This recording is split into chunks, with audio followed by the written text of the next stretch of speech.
Now let's take a look at installing the memory into the motherboard. Once the processor is installed, we're going to add the memory.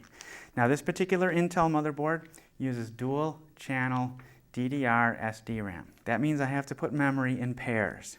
So what I have here are two DDR DIMMs, double data rate. These happen to be 400 megahertz versions,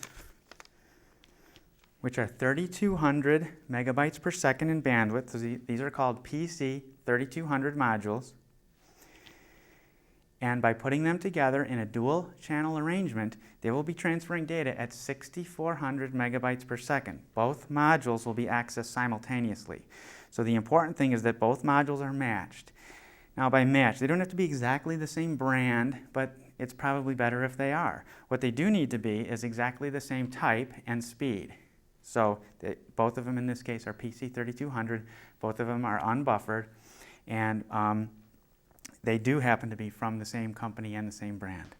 Now when you look at the memory sockets on this motherboard, I'm going to move the fan connector over here, the wires, you'll see I have 4 sockets. Now what some people will do is put 2 in these 2 sockets and then 2 here, and that's not the correct way to do it. You need to put one module here and one module here constitutes a single bank, and then these other 2 constitute another bank.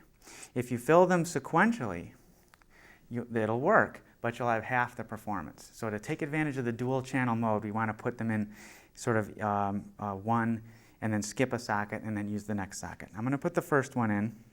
What I need to do is to align the notch in the memory module with the notch in the socket, make sure the tabs are spread out, and simply press down on the module once I've aligned it in the socket.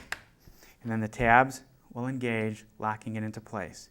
And now I'll install the second module in the same way.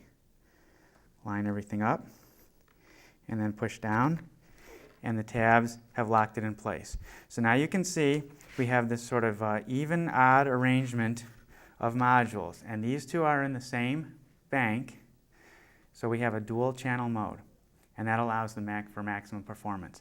Now if your motherboard doesn't support dual channel memory, for example this AMD Athlon 64 board does not use dual channel DDR memory, I could install just one module, for example here in this blue colored socket, and then I could later add another module and later add a third module. The modules here do not go in pairs. The Athlon 64 FX, however, does use dual channel memory, so in that case the memory would go in pairs. So you need to consult your motherboard manual to make sure you're buying and installing the right kind of memory and that you're using the right sockets.